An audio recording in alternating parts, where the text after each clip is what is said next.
here on the screen. Yes.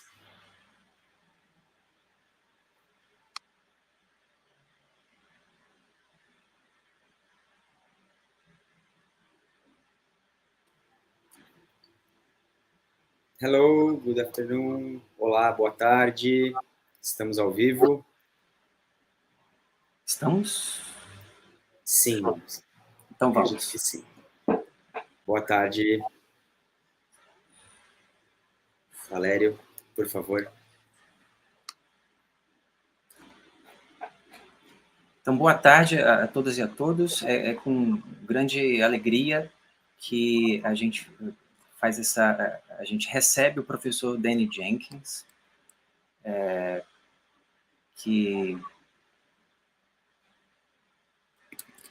é o editor de um livro de compilação de artigos chamado The Handbook of Public Music Theory. E está aqui para fazer uma conferência sobre o processo de publicação desse livro importante. E essa atividade é uma parceria entre o LAPER, Laboratório de Percussão da UFPB, e o PPGM. Então, é com muita alegria que eu introduzo aqui essa fala do professor Jenkins, agradecendo já ao professor Chico Santana por ter proposto essa atividade e queria desejar a todos uma boa palestra. Não esqueçam de colocar suas perguntas aí no chat do YouTube, que o professor Jenkins vai responder na medida do viável.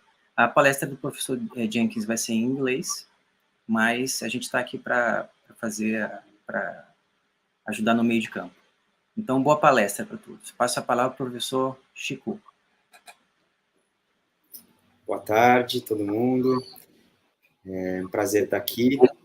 Eu ainda vou falar mais algumas palavras em português e já mudo para o inglês, para que o nosso colega, professor Jenkins, possa nos entender. Como o Valério falou, essa parceria entre o PPGM e o LAPER, dessa atividade hoje. Eu tive a honra de escrever um dos capítulos desse livro que o Valério falou, do Public Music Theory, e a gente teve esse contato com o Danny, que propôs a gente fazer hoje essa atividade, e lembrando que o professor vai falar, e qualquer coisa vocês escrevam no chat, que a gente depois, ao final, fazemos um pequeno debate, onde eu e o Valério iremos fazer a mediação. So now I'm going to talk in English for you to understand us. Professor Daniel Jenkins, thank you very much. Be welcome here in our online session. This is a partnership between LAPER, the Laboratory of Percussion Rhythmics, and the graduation program in music here at the UFPB, Federal University of Paraíba. And, well, I'm going to read your bio, Danny, and then you start your lecture. Daniel Jenkins is an associate professor of music theory at the University of South Carolina. His research interests include 20th century art music, Broadway, music theory pedagogy, and public music theory. Jenkins is editor of Arnold Schoenberg program Notes and Analyses in the series Schoenberg in Words from Oxford University Press, and of the forthcoming Oxford Handbook of Public Music Theory. So, Danny, thank you very much, and please. Thank you, Professor Santana and Professor Da Costa, and thank all of you for joining us today. It's a pleasure for me to be with you to talk about public music theory. As Professor Santana said, my name is Danny Jenkins, and I'm Associate Professor of Music Theory at the University of South Carolina in the United States. My main academic pursuit for the last 5 years or so has been what I call public music theory. Though examples of public music theory have been around for some time, to my knowledge, the first time this phrase appeared in print was in an article I wrote that appeared in the online journal Engaging Students. And I'm going to share some slides with you now.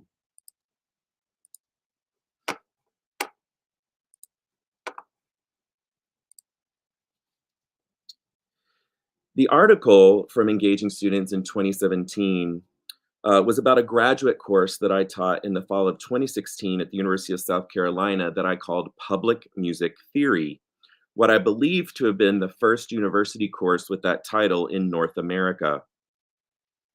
Two experiences were fueling my interest in public music theory at the time. One was the completion of my first book, an edited collection of Schoenberg's program notes and analyses of his own music. For this book, I collected over 80 documents in which the composer wrote about his own music. In addition to editing and in some cases translating the original documents, I wrote an introduction to each text that provided additional context and insight about the text itself or the composition that Schoenberg had written about.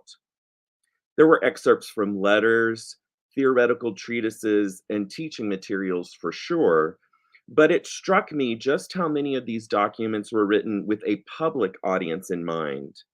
These included notes for pre-concert lectures, program notes, radio broadcast scripts, record jacket liner notes, even a script for a BBC television broadcast. All of these were media and venues that were directed at and meant to be consumed by the public. At the same time I was working on this book, I also became aware of a music program at Lee Correctional Facility in Bishopville, South Carolina, a maximum security prison about an hour from where I live. A colleague of mine at the University of South Carolina had visited the facility and met with the two residents, inmates, who ran their music program. My colleague asked them what they needed, how we at the university could be helpful to them. They said that what they would really like to know more about was music theory. By the fall of 2016, just as I began teaching my graduate course in public music theory for the first time, I also began teaching music theory classes at Lee Correctional Facility. When I began using the term public music theory, I understood it in relationship to the term public musicology, which already was in usage in the United States. Public musicology, as I understood it at the time, involved outreach from academic musicologists to the public. Therefore, I believed public music theory would involve outreach from academic music theorists to the public. But over time, I have come to think of public music theory as an umbrella term. It describes not only activities in which credentialed music theorists engage with the public, such as this Science Pub event in Columbus, Ohio, but also activities such as this senior citizen jam session, where those assumed to have musical knowledge work on equal footing with members of the public to create new knowledge or solve problems. I am also keenly interested in examples of public music theory where no credentialed music theorist is involved at all. Well-known examples might include some of today's most prominent YouTube educators, figures such as Adam Neely, Nare Sol, and Andrew Huang, who have degrees in music, but not advanced degrees in music theory. And yet hundreds of thousands of YouTube viewers view them as music theoretical authorities. Also important to my definition of public music theory are moments of what Thomas Christensen calls hidden theory. Hidden theory when myriad practicing musicians and listeners engage daily in music theoretical and analytical thought, though not always using the terminology, the methodologies, or the structures that have been developed through academic study of music. This expanded conception of what public music theory is has in turn led me to a deeper and broader understanding of what music theory is and who I think music theorists are. Since 2016, I have seen interest in public music theory grow in the United States and Canada as more scholars and pedagogues take the idea seriously. With this growth comes the need for scholarship to help us define, circumscribe, and critique the notion of public music theory. My response to this has been to edit the Oxford Handbook of Public Music Theory. The book, which will contain 37 chapters, includes contributions by academics in music theory and adjacent fields such as musicology, ethnomusicology, and performance, as well as independent scholars and practitioners who are active in various parts of the music industry. The collection will represent a first attempt to take public music theory seriously as a field of inquiry, and I hope it will serve as a foundational text from which further study and development in this area can proceed. In the first part of my talk today, I will provide a general overview of the contents of the handbook. This will give you a sense of what kinds of approaches, methods, and topics are included under the rubric of public music theory. The second part of my talk will focus on a specific example of public music theory, the 1943 film Heavenly Music. Discussing this film will give me the opportunity to explore my public music theory with you from different perspectives. It will also allow me to highlight the work of many of the contributors to the Oxford Handbook of Public Music Theory. This group of authors has done some extraordinary work, and I am very proud to share some of it with you today. The Oxford Handbook of Public Music Theory is divided into 5 parts. Part 1 is entitled Historical Perspectives, 1760s to 1960s. The section begins with Roger Grant's study of how music theory was taught in the Catholic missions of 18th century Chiquitania in present-day Bolivia. Through archival research, Grant shows how music theory instruction was part of the colonizing process in Chiquitania. For example, in being made to sing solfege exercises such as this. In providing this lesson from history, Grant sounds a cautionary note and encourages the readers to guard against such an anti-dialogical approach, to borrow a term from Paulo Freire, and pursue engagement or outreach projects in the future where the needs, wants, desires, and knowledge bases of the community partners are taken into account. Part 1 also includes examples of figures and media that people might already associate with public music theory. For example, Robert Pearson's chapter is a close reading of a program note written by Donald Francis Tovey, and Nicole Biamonte explores the music theoretical and analytical content of the music criticism of the playwright George Bernard Shaw. The growth in the type of media that became available in the 20th century is also represented in this historical review. Daphne Tan's chapter on Victor Zuckerkandl looks at public engagement in a rather old and reliable technology, the book. William O'Hara then takes a deep dive into Hans Keller's use of the radio for what he called wordless analysis. And I myself have written a chapter about how liner notes that accompanied long playing records and later compact discs became an important venue for the dissemination of Schoenberg's analytical writings both during his lifetime and posthumously. It is likely not a surprise that this history is dominated by white men, but 2 other figures do emerge in part 1. Rachel Lumsden writes about British music theorist and composer Olivia Prescott, whose book, About Music and What It Is Made Of, grew out of a series of public lectures she gave at the turn of the 20th century.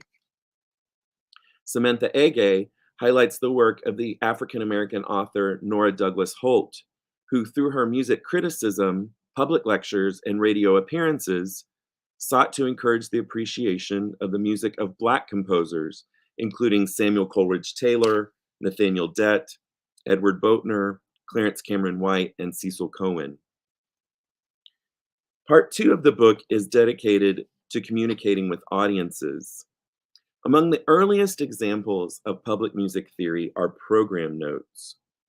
Christian Thorau highlights important examples in the history of the program note and brings this history to the present by analyzing interactive websites meant to animate the listening experience in ways a printed listening guide could not.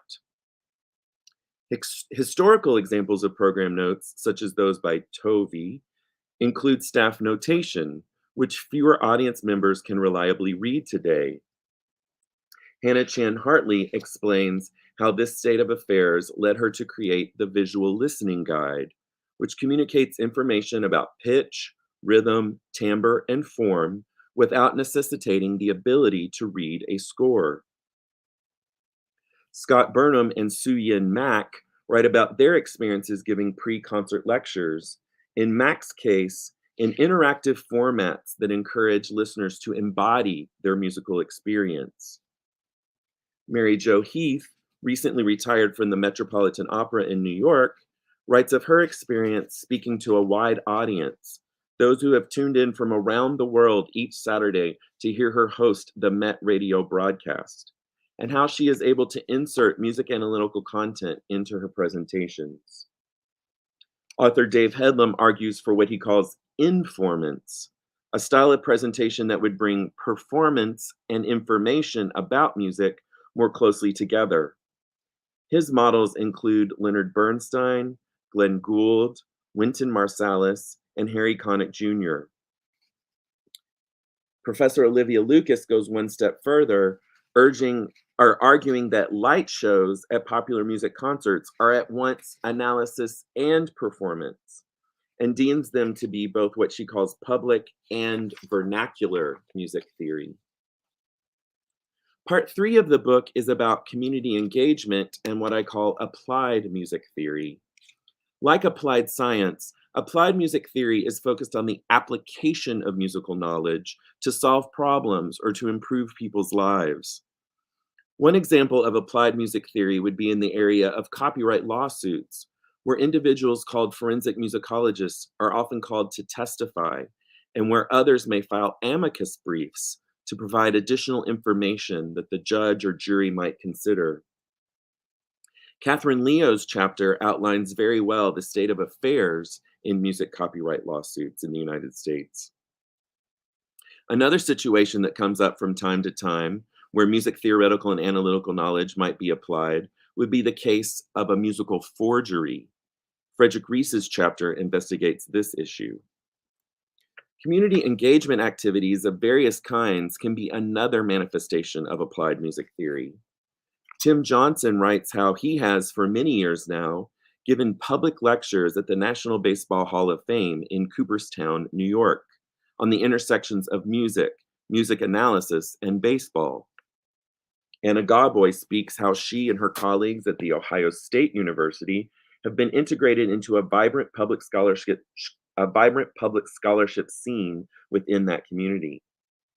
At the same time, Gawboy problematizes how the land that was granted to found the university once belonged to Native persons, including the tribe that she herself is a member of, and how their descendants cannot benefit from public scholarship activities because their ancestors were driven from the land. Andrew McGraw writes about his experiences teaching music production at the Richmond City Jail in Richmond, Virginia. And Crystal Peebles recounts her activities at a retirement center in Ithaca, New York. Daniel Stevens discusses how to make community engagement more integrated into undergraduate music theory courses. And Jenny Beavers talks about extracurricular music theory clubs that have sprung up at institutions of higher learning. Part 4 looks at the changing media landscape of the last 15 years or so, and how that has been a vehicle for an explosion in examples of public music theory. Many of the authors in this chapter are actively involved in producing public music theory in the medium they are writing about, and most, but not all, are also firmly planted in academia. Miriam Pilonen, who curates the Twitter feed Dark Music Theory, has written a chapter about music theory and social media. Alyssa Barna, whose writing has been published in Slate and the Washington Post, has written a chapter about music theory and mainstream digital journalism. Lee Van Handel, who hosts the Ask Dr. Van blog, has written a chapter about blogging as popular scholarship. Nate Sloan, both professor of musicology at the University of Southern California and co-host of the immensely successful Switched on Pop podcast, authored the chapter on podcasting. Megan Lavengood and Nathaniel Mitchell, who are part of the moderating team for the music theory subreddit, wrote about music theory on the website Reddit. And Julianne Grasso co-authored a chapter on YouTube with Corwin Arnold, better known as the YouTube educator 12-Tone, whose music theory videos routinely receive hundreds of thousands of views. There is also a chapter in Part 4 about the music theoretical and analytical content of video games, written by Ryan Thompson. Part 5 takes a turn and considers how defining music theory through the lens of public music theory could fundamentally change people's understanding of music theory itself, perhaps leading to a broader and more all-encompassing definition. In light of public music theory, Part 5 asks, what is theory? Who are theorists? In his chapter on music theory within the Barbershop Harmony Society, Clifton Boyd shows how leaders within the society applied music theory knowledge to develop their own compositional models, but then systematically used that knowledge to keep Black singers and Black groups out of the society. Jennifer Snodgrass collaborated with Pat McMacken, a Grammy-winning recording engineer, on a chapter about how music theoretical knowledge is understood in the recording studios of Nashville, Tennessee. The chapter focuses specifically on the Nashville number system, a method of notation and analysis that now has currency among musicians around the world and does not require knowledge of staff notation. Mark Hannaford writes about liner notes as a locus of music theoretical thought for jazz musicians in the 1970s, at a time when their work was not being considered music theory by the academic establishment. Bruno Alcalde analyzes how game show contestants enact music theory and analysis each week on National Public Radio's program Piano Puzzler. Chico Santana discusses music theory as a colonizing agent in the context of Brazilian popular percussion, echoing Roger Grant's chapter from the beginning of the book, and considers ways that it could be decolonized. Finally, the book ends with a philosophical meditation by Chris Stover, in which he posits what a radical music theory informed by public music theory might be. With this introduction in place, I would now like to turn to a specific example of public music theory, the MGM film Heavenly Music.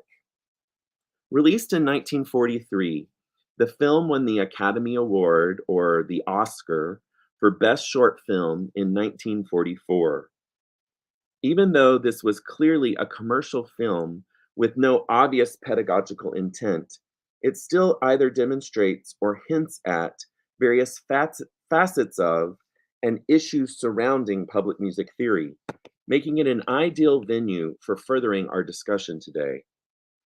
I will begin with a synopsis of the film. The central character of Heavenly Music is Ted Berry, a songwriter and band leader who has literally died and gone to heaven.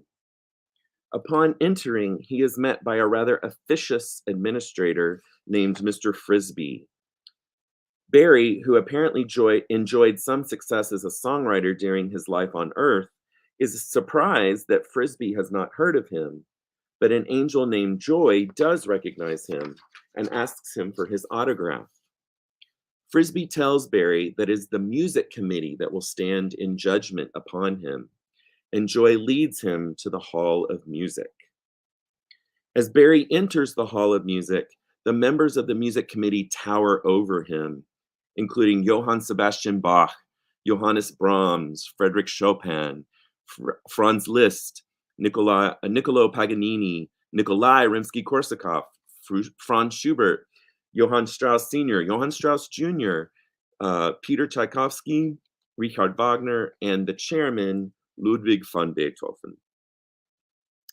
Berry tries to convince this austere group that he is a successful band leader and composer, but they have no frame of reference for the music he describes or the language he uses to describe it.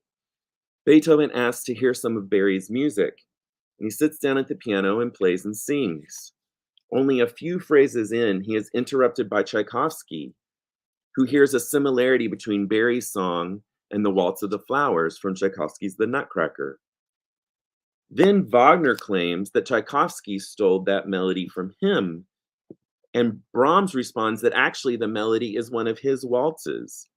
The scene devolves into a chaotic shouting match, above which can be heard the pleas, "You stole my cantata, my opera, my concerto, my symphony. Commending Barry for his knowledge of the classics, the composers in the Hall of Music decide to test his musical ability, and they give him 10 minutes to compose an original melody. If you can do this, Beethoven says, then you can be one of us. At first, Barry is despondent, but the angel Joy appears and inspires him. He begins to write a song called Heavenly Music. She accompanies him back into the Hall of Music, where Beethoven tells Barry that his music is pleasing to the ear. But, he asks, will it stand up to the tests of time? For the answer, come back in 200 years. The angel Joy protests. She appeals to the committee members to acknowledge that a good melody is good regardless of the style. To prove this, she urges them to perform the melody in their own styles. One by one, Chopin, Liszt, Paganini, the Strausses, and finally Beethoven performed their versions of Barry's song, Heavenly Music. The others pick up on Beethoven's version, and then the music committee becomes an orchestra. They perform the song and then allow Barry to join their ranks. In watching this film, I was struck how it functions as an example of public music theory on multiple levels, bringing up many of the topics and issues discussed in the Oxford Handbook of Public Music Theory. To make this clearer, I will show and discuss 4 scenes from the film. The first scene occurs when Barry enters the Hall of Music. He has no references, and he is asked to explain what his music sounds like. We will now watch that scene from the film.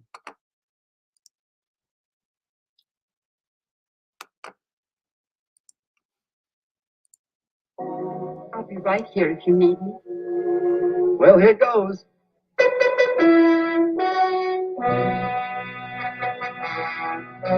Gentlemen, the committee will come to order.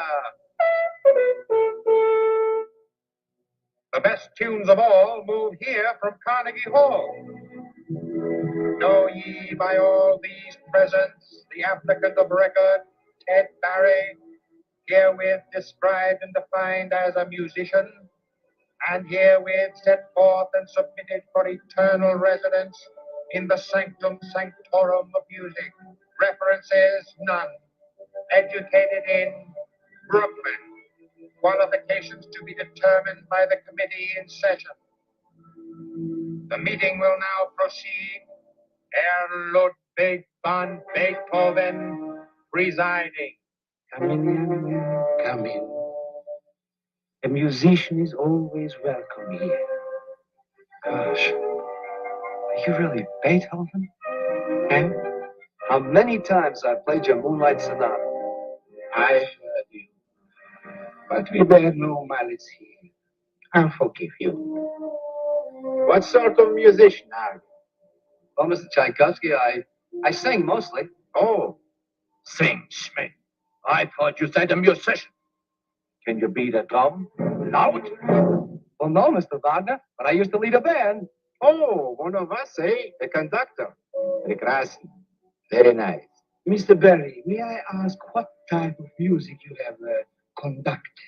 Oh, the usual routine. Boogie Woogie and Dixieland, sweet stuff for the Yankees, jump music for the Hepcats, but solid.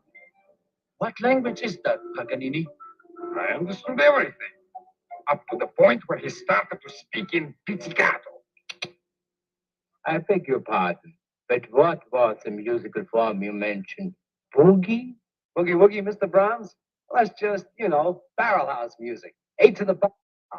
Plenty of schmaltz. Schmaltz? That sounds like you, Wagner.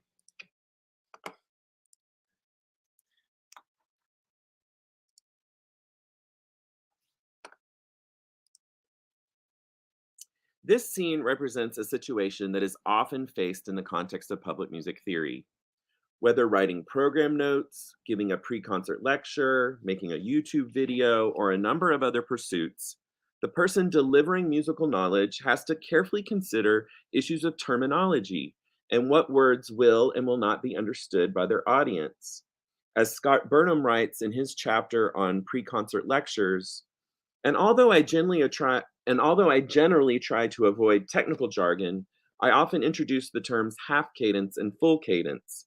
Half and full, after all, are easy notions to take on board, and cadence is a term that shows up in poetics.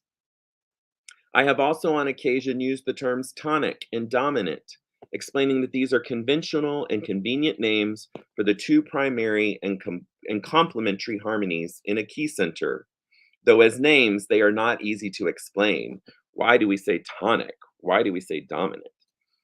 It can be empowering for an audience to learn a few such terms, to get an idea that they have been privy to some inside discourse, the same way many of us relish learning such inside terms in other aspects of life.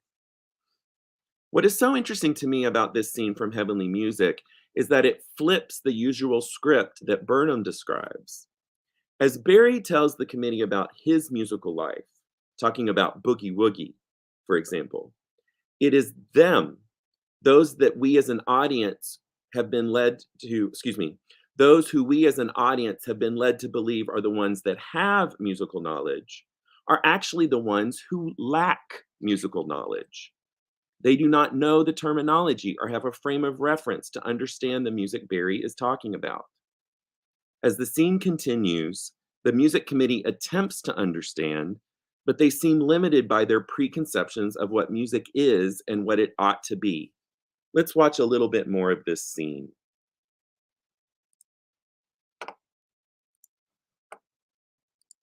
Mr. Barry, perhaps you could give us some idea musically. What on earth did you do? You mean you want me to give an audition? Gentlemen, you don't seem to realize I've broken every box office record in America. And I also happen to be the composer of Help Yourself to Romance. And that ain't hay. You also compose. Well, #1 on the hit parade for 11 weeks in a row. Is that bad? Hit parade? What is hit parade? You know, we tuned in one night.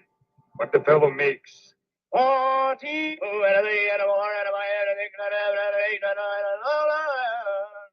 see you're ahead. And it would have panicked him in the jukeboxes, too. Only, you haven't been making any phonograph records like that. What sort of a composition is it? Symphony? An aria? Or what? I guess it's an or what. Look, I'll play it for you.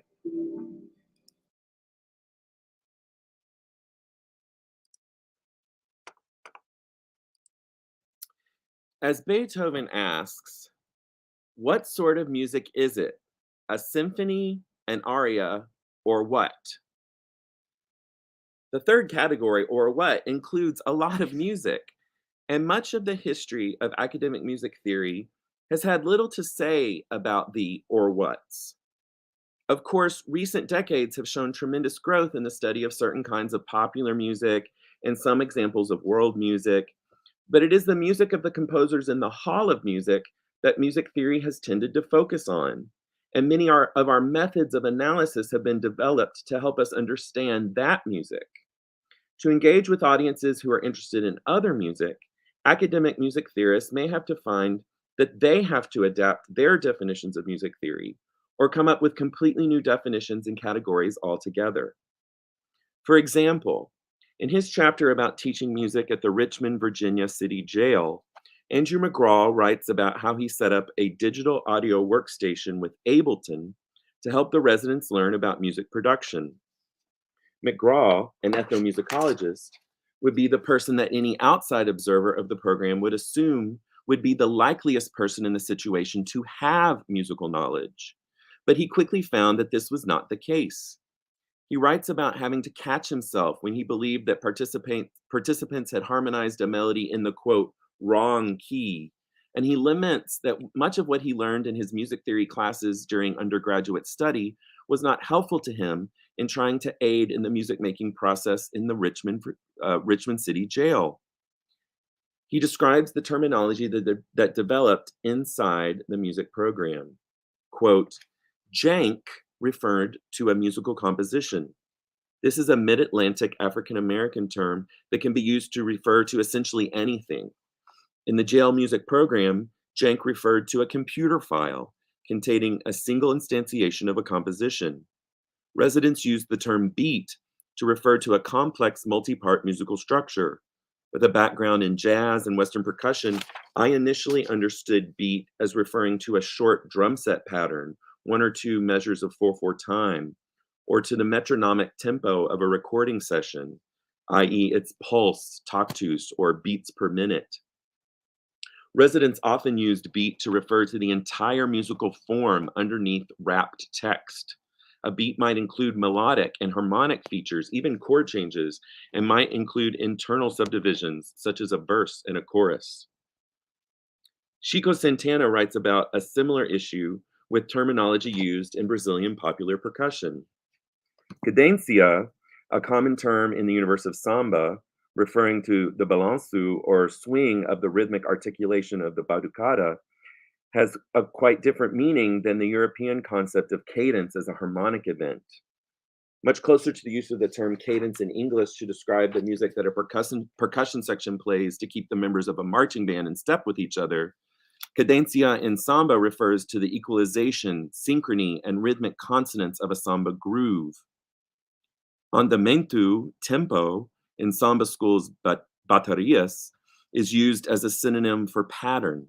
For example, play the andamento of the surdo means play the surdo's pattern. In popular percussion, the very term rhythm has a broader meaning, indicating both the patterns and a musical genre or style. Clearly, terms enshrined in European classical theory gain new meanings in the context of samba and Brazilian popular percussion. On the one hand, this denotes the attempt to frame a specific musical system in a canonized and colonized theoretical model alien to samba culture. On the other hand, it reflects the process of resignification undertaken by samba practitioners in search of establishing semantic parameters that are recognized and validated. If academic music theorists enter a public space assuming they already know what music theory is, they close themselves off from the potential formation of new knowledge that can result from interactions with members of the public. This could be part, as Roger Grant and Chico Santana show, of a colonizing process. Those who do community-engaged work, like what McGraw is doing in Richmond, Virginia, should embrace the idea that the communities and individuals they are working with either have their own music theoretical content already or could develop new forms of knowledge in the process of the interaction. Other examples in the book that point to music theoretical traditions outside of the academy include music theory of the Barbershop Harmony Society and the recording studios of Nashville, Tennessee. Let's now go to our third scene from the film. This is Barry sitting down to perform a song that he had written when he was on Earth called Help Yourself to Romance.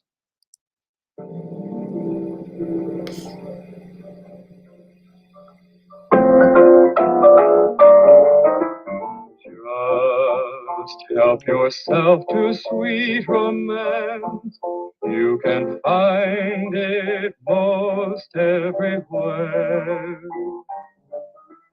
You'll meet her and your heart will dance with a rhythm she will share. Just help yourself to sweet romance. Stop! This is an outrage. Help yourself, eh?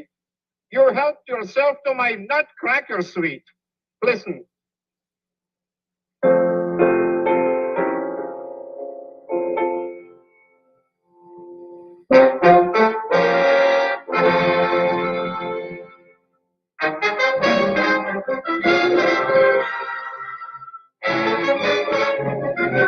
What's wrong with that, Mr. Tchaikovsky? All I did was borrow your theme. Freddie Martin used your stuff all the time. Everybody makes money with my music except me. Recorder, make a note. Let me know when that Freddie Martin checks in here. Young man, you admit the similarity of the music? Sure, I admit it. But you gentlemen know there are only 7 notes in the scale. How can you avoid similarity? Do you think the Nutcracker Suite is original?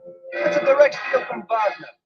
I, Peter Ilyich Tchaikovsky, I stole from Wagner? Yes, you did. Only my genius could deal with such a thing. Listen. There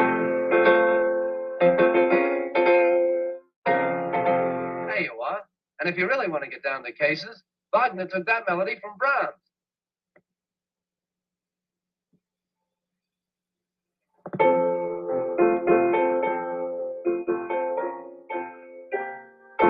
Yeah, my melody, note for note. This is wonderful. My cantata, my opera, my concerto, symphony. Gentlemen, gentlemen, please.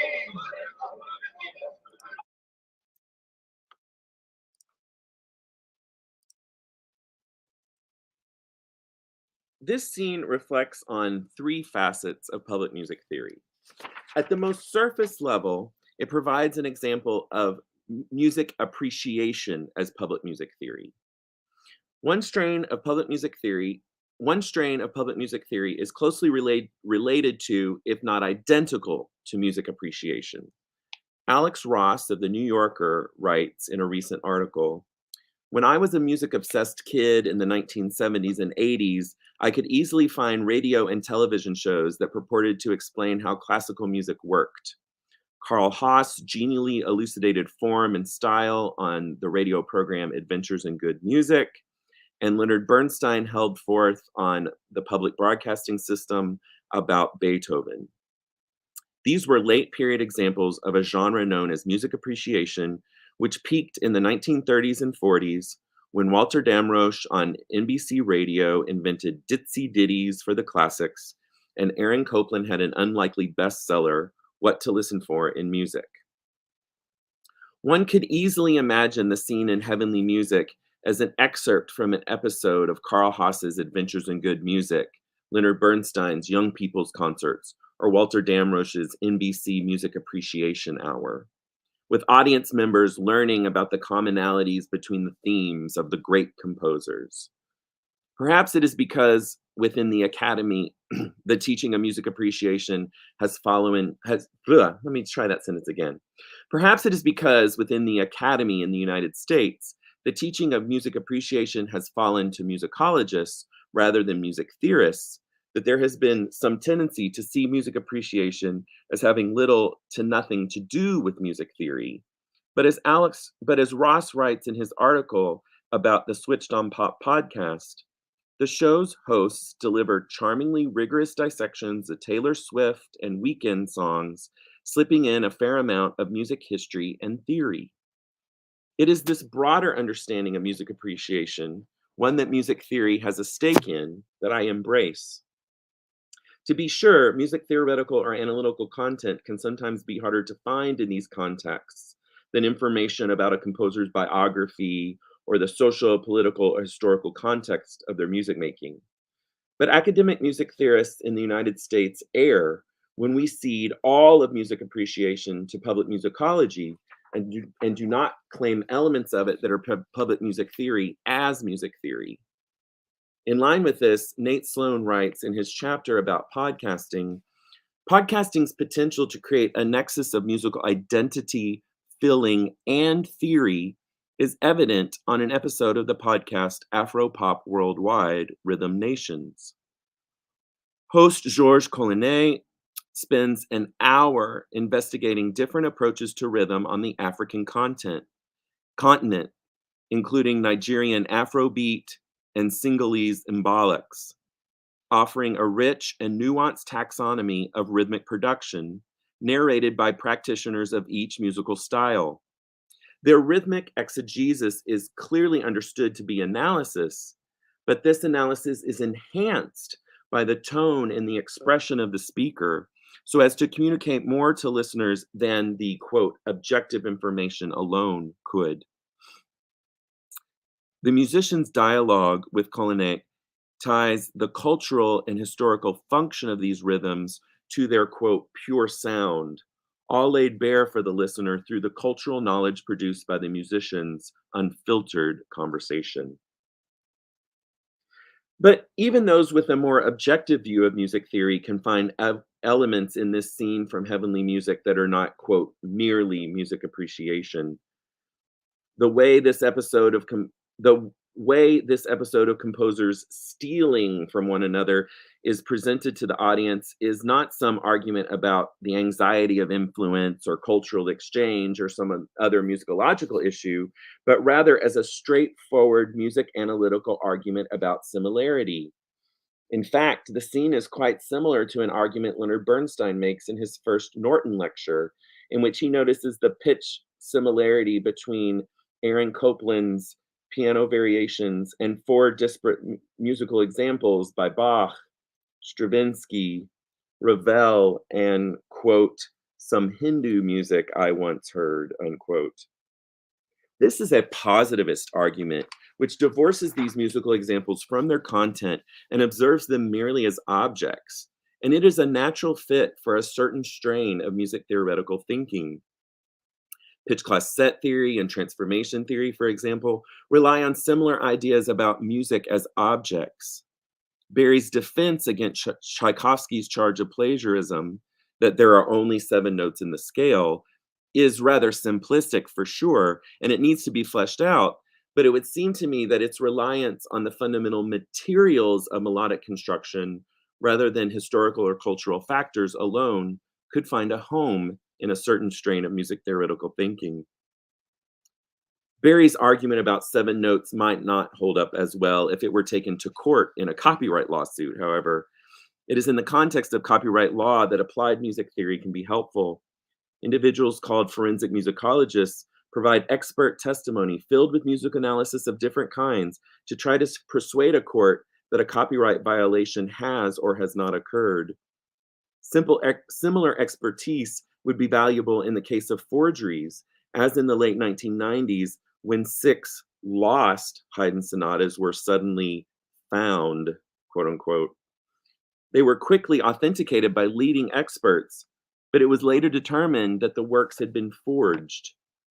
It is in such situations that applied music theoretical knowledge could have considerable financial consequences. For our 4th and final scene from the film, we will fast forward a few moments.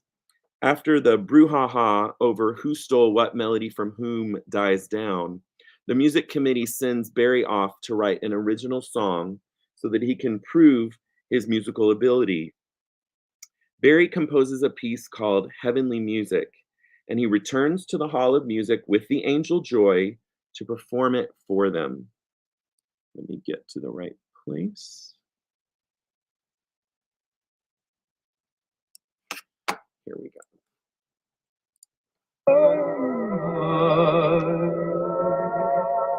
Why is my heart blissfully swaying?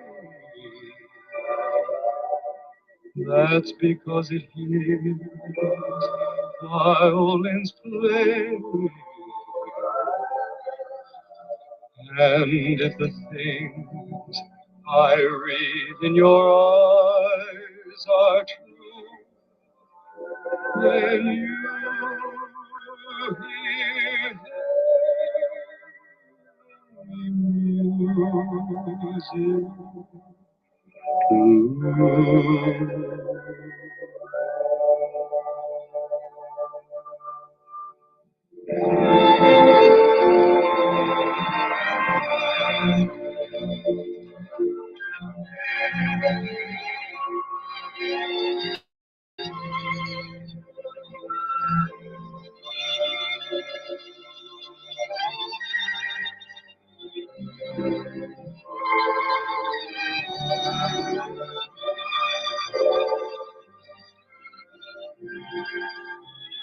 We have reached a decision.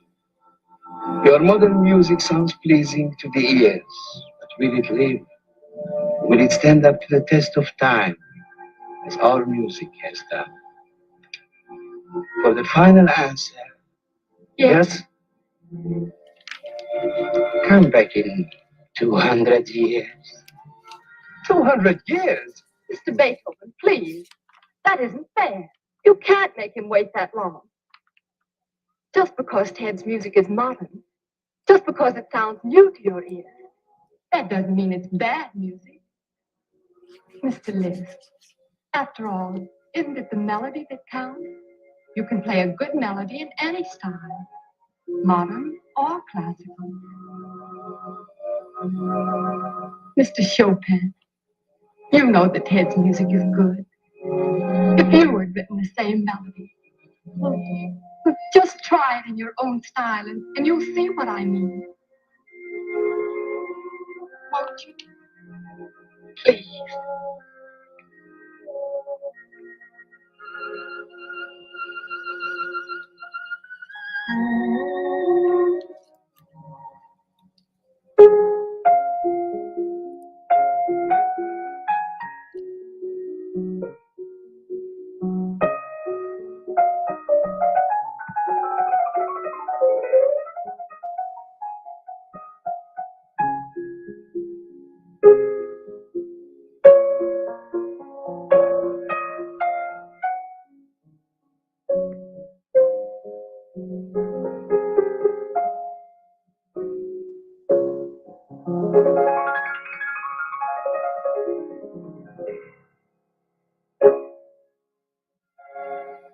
Mr. Liszt, try it in your style, please.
What do you say, Lucky?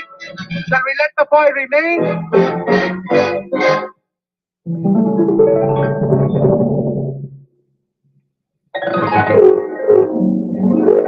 Welcome, fellow composer.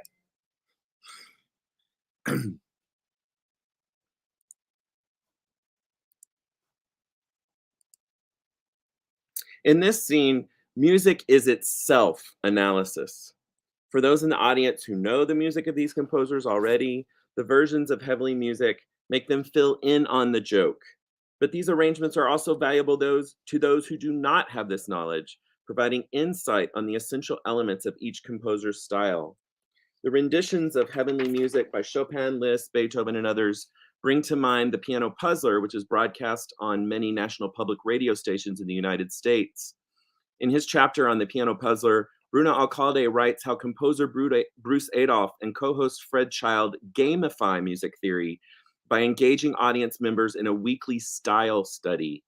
Adolph takes a tune, usually a folk melody, show tune, or other popular tune, and rewrites it in the style of a famous composer, often following the model of a specific piece by that composer. An audience member calls in to see if they can guess the composer and the tune. At least 2 other chapters in the book foreground the idea of using music analysis in the context of public music theory. William O'Hara writes about Hans Keller, whose wordless functional analyses of compositions by Mozart, Haydn, and Beethoven, which were broadcast on the radio by the BBC, involved no spoken explanation whatsoever. Keller, fond of finding motivic connections within and between movements of a work, would compose his analyses in music notation and then perform them on the radio. This was in the days before nearly everything was available on the internet for later study, and Keller's programs were not repeated, nor were his scores published. One would think that Keller's public would likely be not necessarily a general one, but a more specific one. Dave Headlam, not going quite as far as Keller, writes about what he calls informants. Headlam argues that the model of the pre-concert lecture separates the information about a musical work from the musical work itself, to a degree that the information is not as helpful as it could be. He provides examples where information and music are not so disparate, including examples where the information occurs in time with the performance. In this regard, he mentions a performance by Harry Connick Jr., where the audience was clapping on beats 1 and 3 instead of 2 and 4. Connick, improvising at the piano, adds in a measure in 5/4 time so that the audience claps now become on the stylistically appropriate beats 2 and 4. Come by me, come along with me, baby. Maybe we can run away.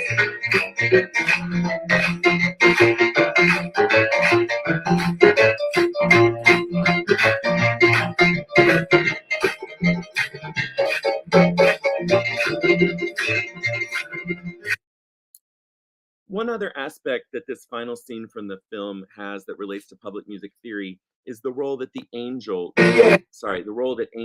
Joy plays. When the music committee tells Barry to go wait for 200 years before they can deem if he is worthy to join their ranks, Joy protests. She advocates for Barry, not on the basis that she is attracted to him or enamored with him, but on musical grounds. She shows her musical knowledge and makes an aesthetic analytical argument about the importance of melody. It is once again an ahistorical argument in the sense that she believes the melody could be performed in the style of any of these composers. Her advocacy eventually wins the committee over and leads to their acceptance of Ted Barry as one of their members. The idea that musical knowledge can be brought to bear on improving people's lives is at the heart of applied musicology. In their chapters, Jennifer Beavers, Crystal Peebles, and Daniel B. Stevens all talk about ways their students have undertaken projects that involve community partners. Stevens refers to these as pedagogies of encounter. He writes that pedagogies of encounter disrupt networks by bringing students and community members closer together, creating opportunities for them to jointly adapt and apply their unique knowledge and skills to address shared problems and make a meaningful impact. Pedagogies of encounter decenter disciplinary content by placing dialogue between students and community members at the center of the learning experience, with mutual empowerment, growth, and change being the primary goals of the learning process. To conclude today, I'm going to quote from Alyssa Barna's chapter on digital journalism. Addressing her fellow music academics, Barna writes the following: "The frustration of music academics over inaccuracies and criticisms in online journalism is understandable. However, this frustration can lead to an armchair policing of public music theory, instead of scholars putting forth effort to participate in and actively contribute to the body of work in digital journalism. If we do not take up the mantle of publishing in this format, others will." Though her comments are specific to the medium that Barna is focused on, the sentiment behind them are broadly applicable. Academics have a role to play in public music theory. When they embrace that role and see members of the public as partners in the pursuit of additional musical knowledge, music theory is all the better for it. Thank you so much for your kind attention, and I look forward to your comments and questions. Thank you very much, Danny.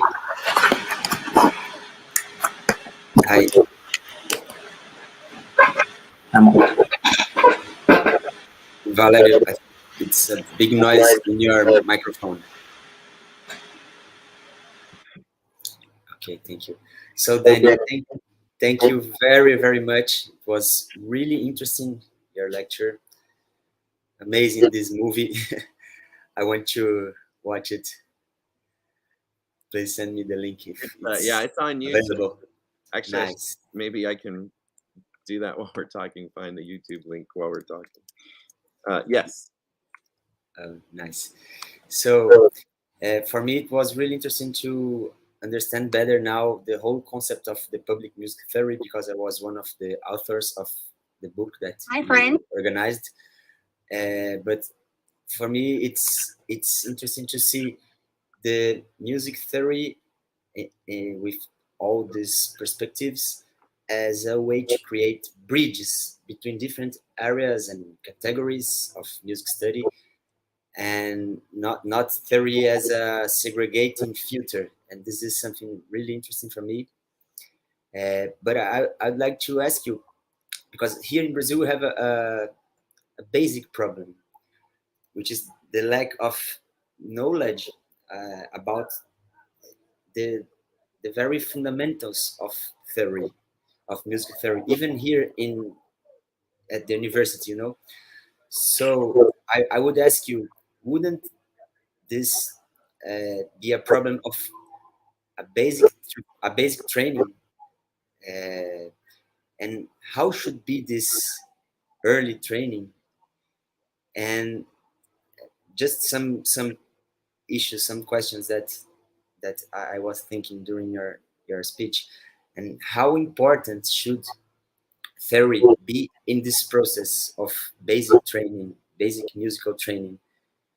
I would ask you this, and how to articulate it with appreciation and practice.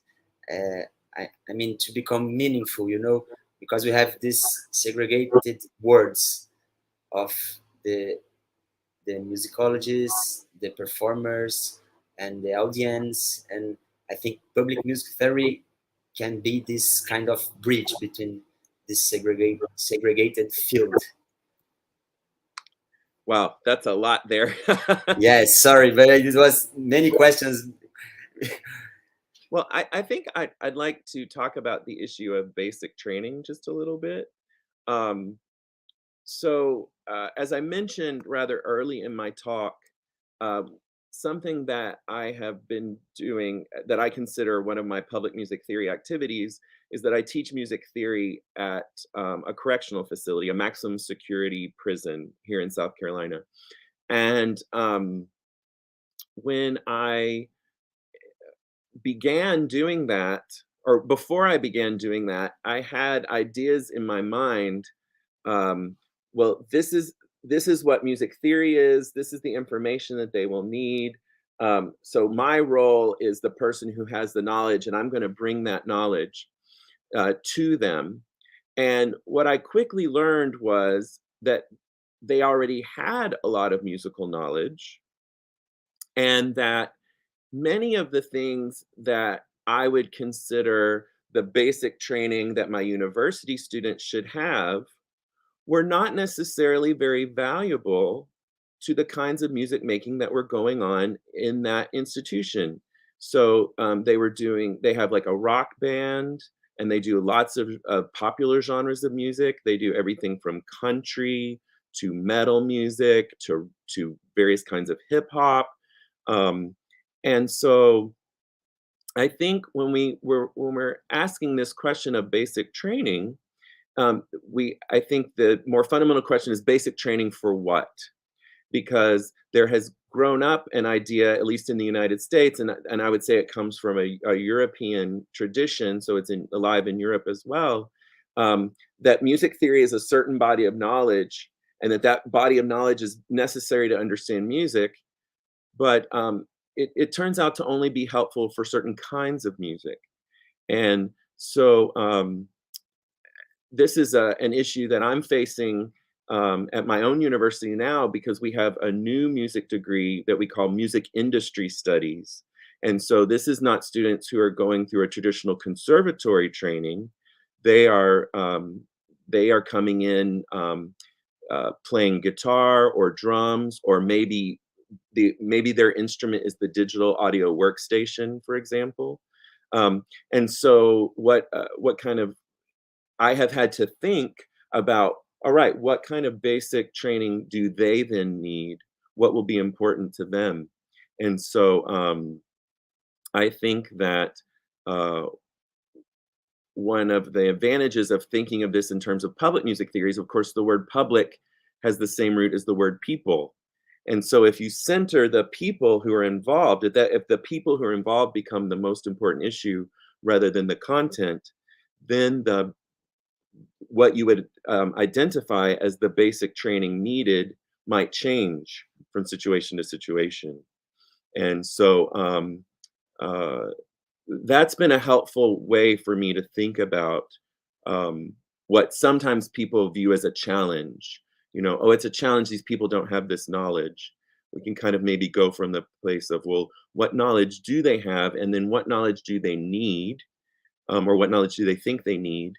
And then the content comes from the answers to those questions, rather than from being a prepackaged bit of information that we say, oh, this is music theory, this is what you should know. Is that helpful? Yeah, for sure. Thank you. And Valerio. Mr. Jenkins, congratulations for the talk. It's a loud sound. I have a question, maybe a little provocation. As I understood, the public music theory is a kind of umbrella for all the reflections about the musical phenomena that is arising from the real world, the way people understand music spontaneously and talk about it. So maybe we have a problem in this process, that is the classical knowledge. It is every time in the background producing noise over this struggle to the world to produce its own impression about music, its own reflection about music. So the medicine for this is to eliminate the traditional classical musical knowledge. What do you think about it? Well, I mean, I think that's very provocative. I guess my yeah, I have a couple of thoughts about that. One would be that I think that maybe perhaps for certain kinds of music making and certain kinds of ways of thinking about music, eliminating, as you say, the quote classical theory is maybe not a bad thing. Maybe that's actually advantageous in certain situations. And I think we have to be open to that as a possibility. If we're going to look through this frame of the people and what they need. So I think that that's a possibility. I think that is a little anxiety inducing for people who have spent their lives dedicated to that information, to the study of that information, to suddenly feel that that information is somehow valueless or worthless, I think that can certainly be anxiety producing. But it may very well be that that could be advantageous in certain situations. I don't think that information should go away completely, however. And I think that what we may find over time, we live in such an integrated world. You know, we may find that there are ideas that are ways of thinking that we already have that can be reframed or reinvigorated or adapted, that will inevitably bring in power, issues of power. Who's doing the adapting? You know, is it being adapted by the practitioners themselves, or is it being forced onto the practitioners? Are people being told, oh, well, you basically just mean this thing over here. You know, we already have an idea for this. I see this a lot in interactions between academic music theorists and YouTube music theorists. I see these kinds of discussions a lot. It's like, oh, you know, we've already settled all of this, and you're just making some splashy video and getting lots of hits on YouTube, and there's this kind of jealousy that gets engendered there. And I think that's, I don't know that that's a kind of necessarily productive way to move forward, but rather kind of thinking of, again, music theory not as something's fixed, but something that's kind of living and moving and changing, and that it can be informed by things or by other ways of thinking and other kinds of music making. And also, very importantly, you know, not only seeing things through that quote classic theory lens, because that's a thing I think that we really have a problem with. You know, like maybe just even transcribing a rhythm into like a Western rhythmic notation is interpreting that rhythm through a lens that it may not have been intended to be interpreted through. It is a means of communication.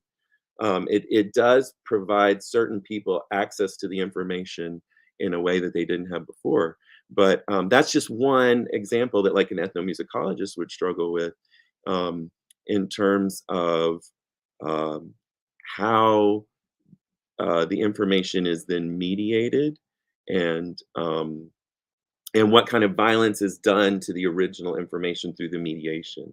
So I think these are things that we can't necessarily solve here, but these are questions that music theorists have long felt, at least academic music theorists in the United States, I think, have long felt were not things that they needed to be concerned with. And I think one value that public music theory brings to academic music theory is asking academic music theorists to confront these questions.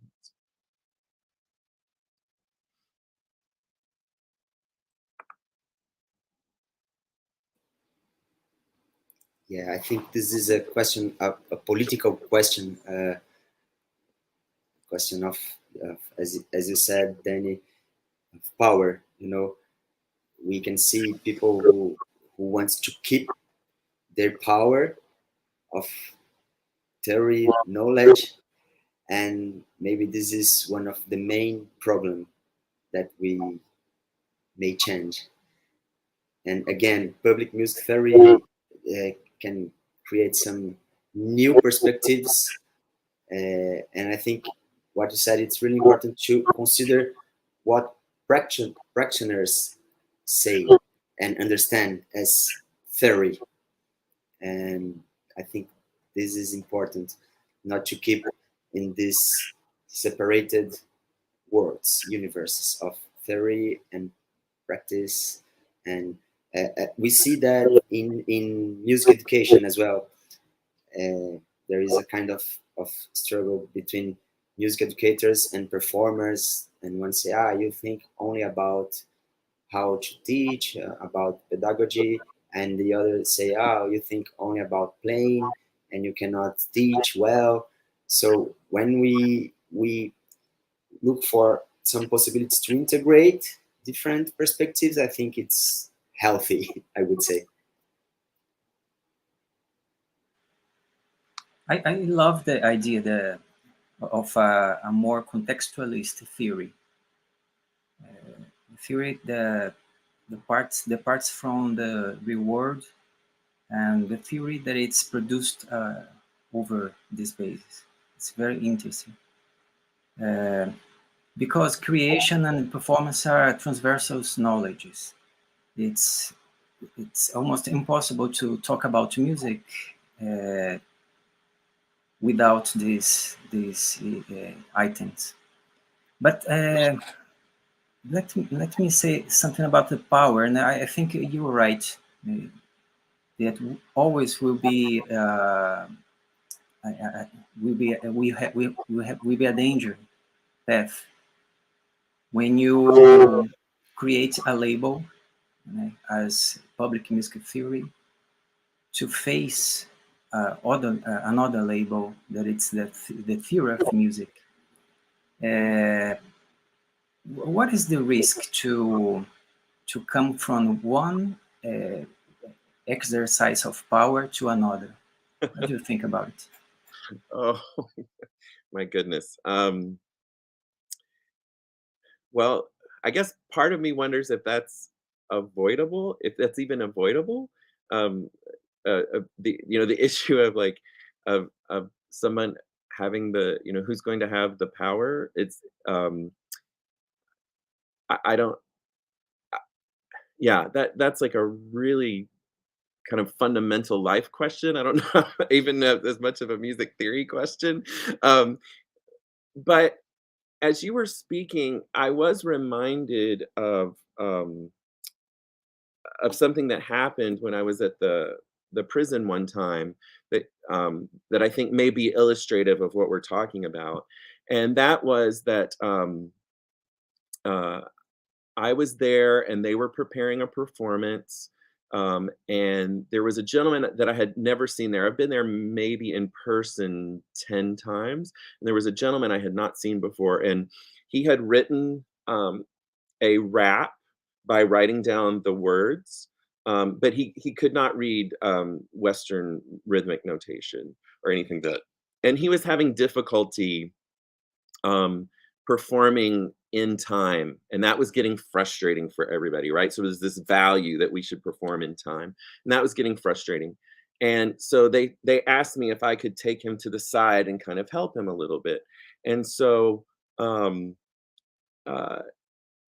way he had written his verse was very straightforward, like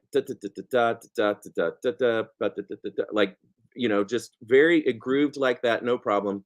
And then he had a few lines in the middle where he went into more like a triplet fill, like like, and this and of course that's where he was having difficulty.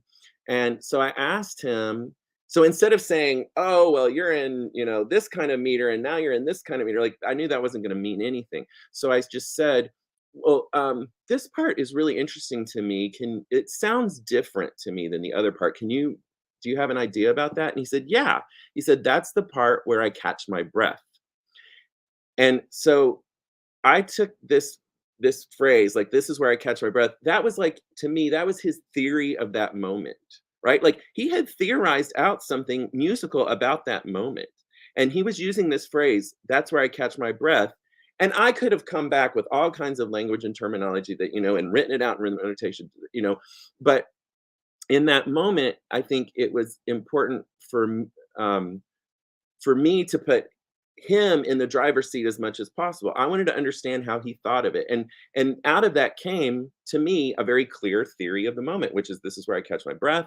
And I said, oh, tell me more about that. And I said, I kind of feel that you're doing this. And he said, yeah, is that, and so I tried to get on this kind of arrangement with him as much as possible. I tried to get to a place where we could interact together instead of me above him. And so I think, of course there was a power differential in that situation, but that's an example to me of how centering him and what he was thinking actually led to a better outcome than if I had come in with my theory teacher hat saying, this is how you count this is how you do this. So I don't know if that's helpful, but that is something I was thinking of as you were asking your question.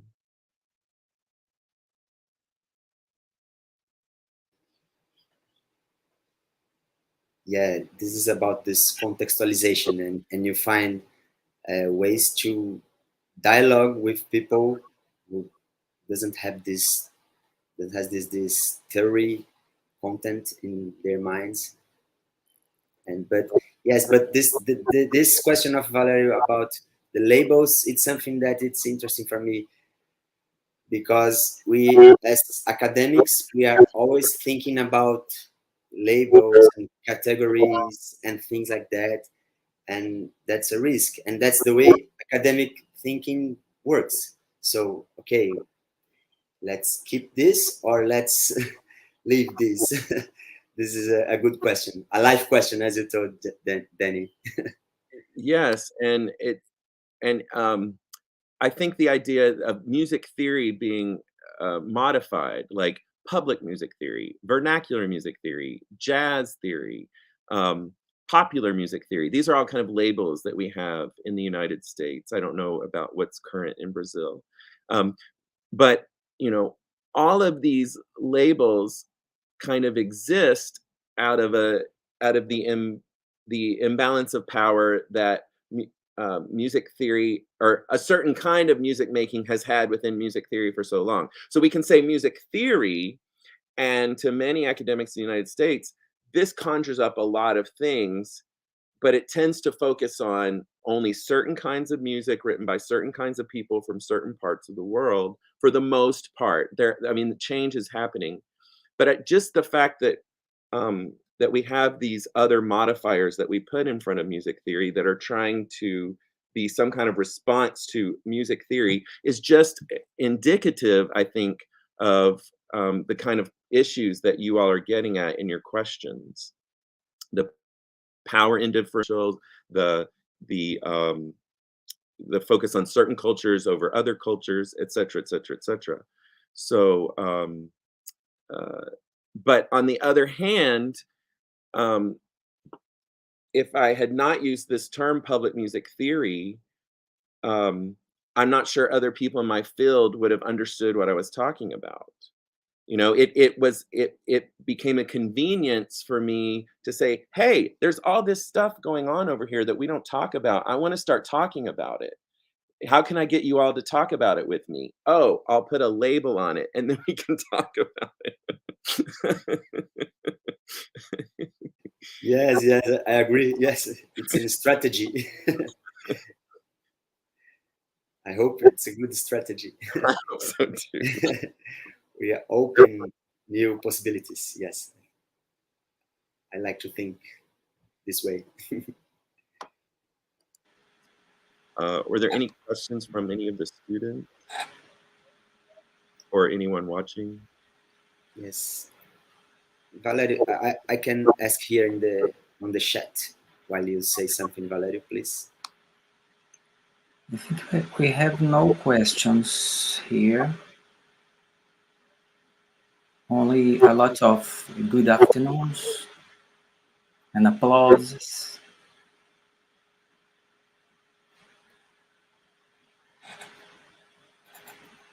Marlon sent one.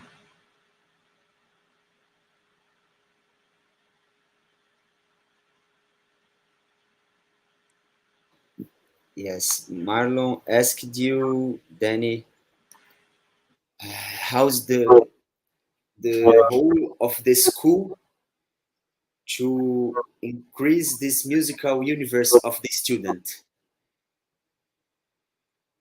How?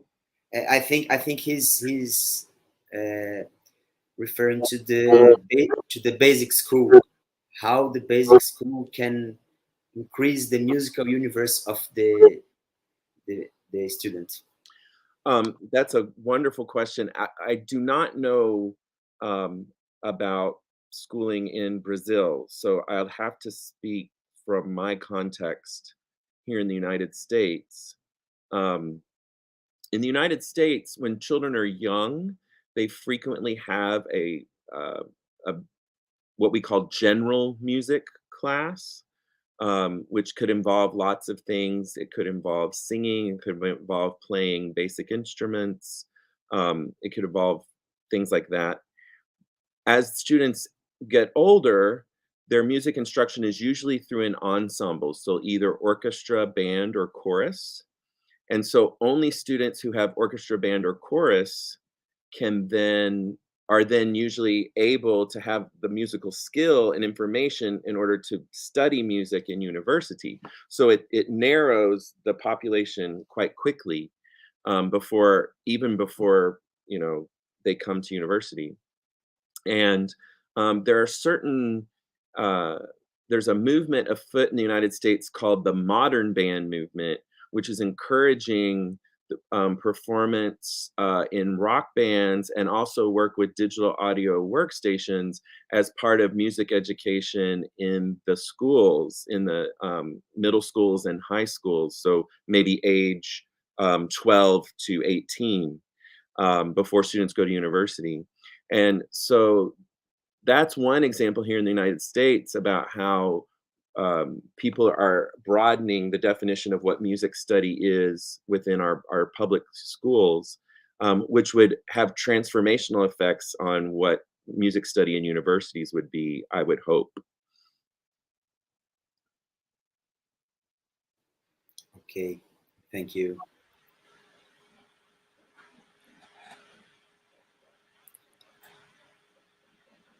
Yeah, I think here in Brazil we have a very different reality of the school and even the university.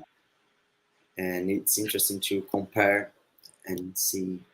But yes, here we have, as I told you at the beginning, deep and basic problems here, like fundamentals problems, a problem of fundamentals here. So I think we have a bigger problem to solve here.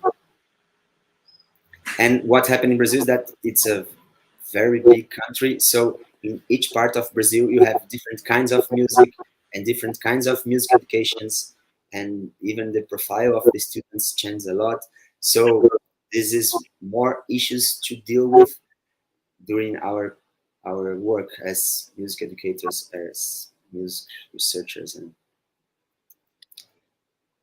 yeah, of course, in the United States, in certain places, bluegrass music might be more part of the culture, whereas in another part, rap and hip hop might be more a part of the culture. And one of the things that I'm doing in my own teaching is just spending the first few classes, just getting to know how the students see themselves as musicians.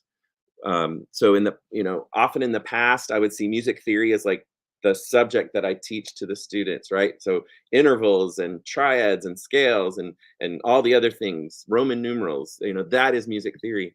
But we're kind of really changing that up now and thinking, okay, tell me about who you think you are as a musician, and then and having that information. Of course, we will still talk about some of the things that I was always going to talk about, but I think knowing how the students see themselves as musicians will help me to better tailor the curriculum to what their needs may be, with the knowledge that their needs will change over time. So certain kinds, as you say, certain kinds of fundamental knowledge will be important in many contexts. And I think it's important for those students to know that. But it's also important for me, if I have a large group of students who are very interested in a certain kind of music, then that's a kind of thing that I can bring into the classroom that can become part of the content of the course. And I'll probably learn something because they'll probably know more about the music than I will. And so that more dialogical approach, I think, is a real benefit of this way of thinking. Yeah, in Brazil, we have many very good musicians who plays very well, who compose and who perform a lot. But when people don't know musical theory, they say, I'm not a musician. And you hear it every day here. Sorry, I'm not a professional, even if the people work with this, work playing and teaching, even teaching sometimes, but I don't know theory very well, so I'm not a musician, so it's a big deal here. But he's talking about that theory, the classical theory, because they produce theory every time. Right. Because they have to make music and they have to communicate his ideas with the fellow musicians. So you have to produce theory every time. A theory that is contextual and functional and necessary in order to make music. Yes, So and so really what we're talking about is a redefinition of music theory. You know, it's to come to a new understanding of music theory, which will take time. But that, I think, is the thing I have learned the most from my interest in public music theory, is it has made me understand music theory itself in a new way. no doubt. Yeah. And then I have one more question. We are talking here about these dialogues and this dialogical thinking, and I know that you know the work of Paulo Freire, and I'd like to ask you to say something about how Paulo Freire comes to this discussion, this reflection about public music theory, please. Oh, well, his book in English, we call it The Pedagogy of the Oppressed, was a transformative book for me. I had been teaching at the prison for maybe a year when I encountered his book, and I just thought, oh, there were so many things that I had been thinking that I was uncomfortable with my own pedagogy, but I didn't have a way to describe what I was feeling, and I was thinking, you know, oh, some of these men are so talented and they can do so many things, but they don't think they're good at music because they, you know, can't write a perfect fifth above the note C or something like this, and so I encountered his book, and I read it so quickly. I was just completely engaged in it. And so that book has been really important to me, and changed my whole thinking of what public music theory was. Because I initially thought, well, public music theory is when we write program notes to help people understand, or we give a lecture at a concert to help people understand. And so it was centering the music theorist as someone who has knowledge and then deposits that knowledge on people. And I came to understand that although that can be helpful to people, it's fundamentally anti-dialogical, or can be anti-dialogical. And so when I had this frame to understand anti-dialogical, dialogical, it totally changed my understanding of public music theory. Nice. Super. I think we don't have any question from the chat.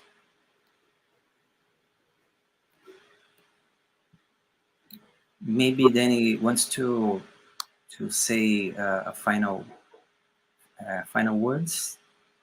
Oh, I just want to say thank you so much for listening to a very long talk. It was a pleasure for me to talk with you. Most of the chapters in the book have been published in Oxford's online version, including Professor Santana's chapter.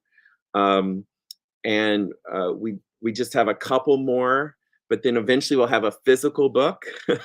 And I'll make sure that I'll send a couple of copies to you so that you have them and you can share the ideas. And I was very appreciative to get to know Chico and for him to contribute. And I'm hoping that in the future, I'll learn even more about these issues in other parts of the world. You know, there are chapters that reflect on Asia and Europe, but the book is very heavily focused on the United States. And so I'm very interested in learning more about how these ideas are operating all over the world. So I thank you very much, Chico, for being part of that diversity within the book. It's not at the level I wish it were, but thank you for contributing and bringing your ideas, which were so important to our book. Thank you, Danny, and congratulations for your lecture today. Thank you very much for sharing with us. And this video will keep available on our YouTube channel. So it's really nice that we can watch it again and watch some parts to in the future. And so thank you very much. And I'd like to say thank you, Valerio, as well, to helping us to organize this online lecture. And that's it. We keep in touch, keep going with this public idea. Thank you so much. Thank you. Thank you. Bye-bye. Thank you. Bye-bye. See you.